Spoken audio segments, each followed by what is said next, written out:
জানিয়ে দিব সর্বশেষ আপডেট বাংলা সংবাদ। শুরুতেই থাকছে শিরোনাম। প্রথমেই জানিয়ে দিব বাইডেনের যুদ্ধবিরতির প্রস্তাবে যে জবাব দিল হামাস। এরপর জানিয়ে দিব জিম্মি উদ্ধারের পর আমি উচ্ছ্বাসে মেতে উঠতে পারছি না। সর্বশেষ জানিয়ে দিব রাশিয়ার সঙ্গে উত্তর কোরিয়ার সম্পর্ক অটুট বললেন কিম। এতক্ষণ শুনছিলেন সংবাদ শিরোনাম, এখন থাকছে বিস্তারিত। গাজায় যুদ্ধবিরতি প্রতিষ্ঠায় যুক্তরাষ্ট্রের প্রস্তাব নিয়ে আনুষ্ঠানিক প্রতিক্রিয়া জানিয়েছে হামাস। ফিলিস্তিনের স্বাধীনতাকামী সংগঠনটি বলেছে তাদের ইতিবাচক সাড়া এই উপত্যকায় 8 মাস ধরে চলা যুদ্ধের অবসানের একটি চুক্তিতে পৌঁছানোর ক্ষেত্রে সুপ্রশস্ত পথ খুলে দিয়েছে।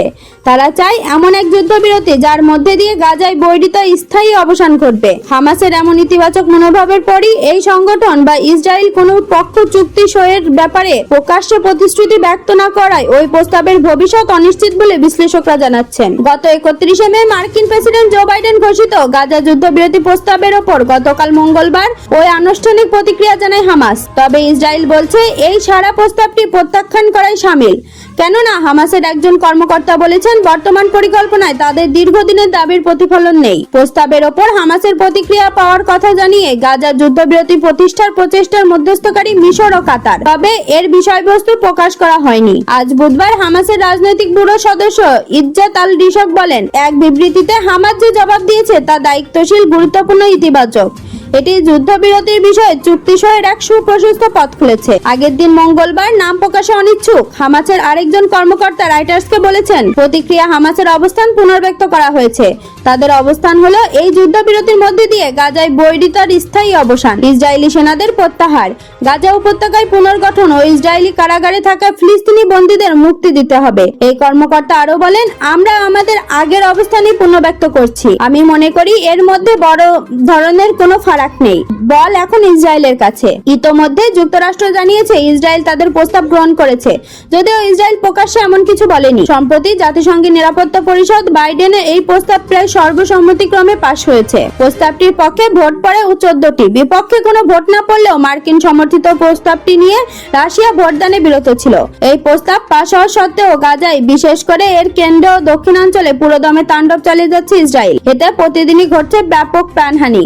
ইসরায়েলের প্রধানমন্ত্রী বেনিয়ামিন নেতানিয়াহু বারবারই বলেছেন হামাসকে নির্মূল না করা পর্যন্ত গাজায় অভিযান শেষ করবে না ইসরায়েল। জিম্মি দশা থেকে মুক্তি হওয়ার ঘটনা গভীরতম আনন্দের এক ফাগুন ধারা বইয়ে দেয়। আর এই আনন্দ বেড়ে যায় মুক্ত হওয়া সেই সব জিম্মির ক্ষেত্রে যাদের আটকে থাকাকালীন শারীরিক ও মানসিক অবস্থা থাকে ধোঁয়াচ্ছন্ন এবং অবস্থানও থাকে অজানা। কিন্তু আমরা সবাই এটা জানতে পারি যে তারা প্রতি মুহূর্তে চরম বিপদের মধ্যে রয়েছেন। যেমনটা রয়েছেন গাজা উপত্যকার অধিবাসীরা, যারা 8 মাস ধরে বোমা বর্ষণের মধ্যে দিয়ে দিন যাপন করছেন। মুক্ত হওয়ার পর নোয়া আগারমানি শান্ত চেহারা ও সহলজ্জ হাসির ছবিটা তো আমরা যে নিষ্ঠুর বাস্তবতায় বসবাস করছি তার ঠিক বিপরীত অবস্থা প্রকাশ করে।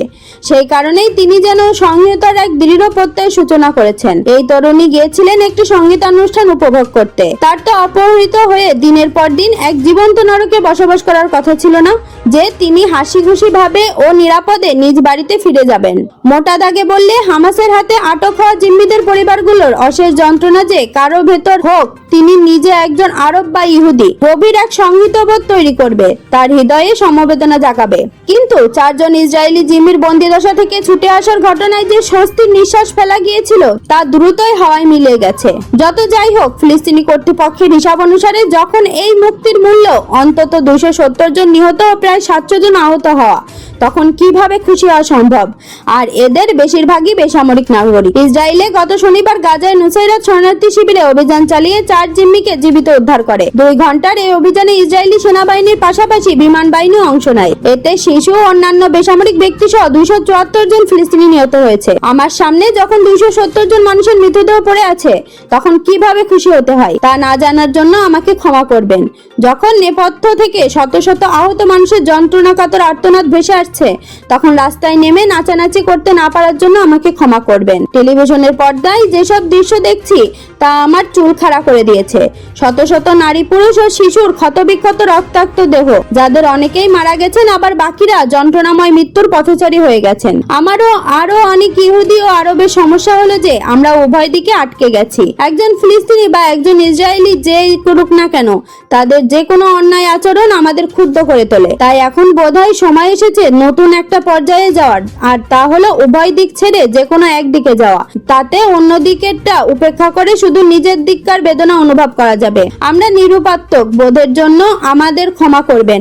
এই পরিস্থিতিতে আমি উচ্ছ্বাসে মেতে উঠতে পারছি না। সত্যি কর্তৃপক্ষ কেন যে সব বিদেশি টিভি চ্যানেল বন্ধ করে দিয়ে শুধু ইসরায়েলি স্টেশনগুলো চালু রাখছে না? টেলিভিশনের পর্দা থেকে যেসব জিনিস দূরে রয়েছে সেগুলো তো জনসাধারণের হৃদয় থেকেও দূরে থাকছে।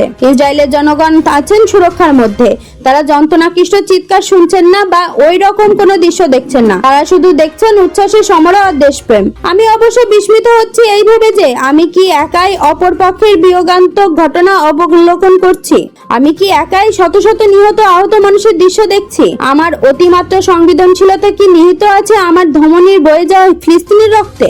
আমি সত্যি এসব উদ্বেগময় বর্ণনার জন্য বিরক্ত হয়ে পড়া পাঠকের কাছে ক্ষমা চাই। প্রত্যাখ্যান করছে এর কারণ হলো যিনি এখনো সিদ্ধান্ত নিচ্ছেন সেই প্রধানমন্ত্রী নেতানিয়াহু যুদ্ধ চালিয়ে যেতে চান, এতে তার স্বার্থ নিহিত আছে। রাশিয়ার সঙ্গে উত্তর কোরিয়ার অটুট সম্পর্ক রয়েছে বলে জানিয়েছে দেশটির সর্বোচ্চ নেতা কিম জং উন। বুধবার রুশ জাতীয় দিবস উপলক্ষে দেওয়া এক বার্তায় কিম এ কথা বলেন। খবর KCN এর। কিম জানান, গত বছর রাশিয়ার একটি মহাকাশ উৎক্ষেপণ কেন্দ্র পুতিনের সঙ্গে তার বৈঠক তাদের শতাব্দী পুরনো কৌশলগত সম্পর্কে আরো দৃঢ় করেছে। এদিকে শিগগিরই উত্তর কোরিয়া ও ভিয়েতনাম সফর করার কথা রয়েছে রাশিয়ার প্রেসিডেন্ট ভ্লাদিমির পুতিনের। রুশ সংবাদ মাধ্যম বেদমস্তির এক প্রতিবেদনে গত সোমবার এই তথ্য জানানো হয়। এই নিয়ে ভিয়েতনামের এক কর্মকর্তা রয়টার্সকে বলেন, আগামী 19 ও 20 জুন পুতিনের ভিয়েতনাম সফরের পরিকল্পনা রয়েছে, যদিও বিষয়টি এখনো নিশ্চিত করা হয়নি। ক্রেমলিন জানায়, রাশিয়া উত্তর কোরিয়ার সঙ্গে সব ক্ষেত্রে সহযোগিতা বাড়াতে চায়, তবে পুতিনের সফরের তারিখ নিয়ে কিছু জানায়নি রুশ কর্তৃপক্ষ। যুক্তরাষ্ট্র এবং দক্ষিণ কোরিয়ার কর্মকর্তাদের অভিযোগ, ইউক্রেনের যুদ্ধ রাশিয়াকে অস্ত্র সরবরাহ করছে উত্তর কোরিয়া। এর বিনিময়ে তারা পারমাণবিক ক্ষেপণাস্ত্র কর্মসূচির জন্য রাশিয়ার কাছ থেকে প্রযুক্তিগত সহায়তা নিচ্ছে।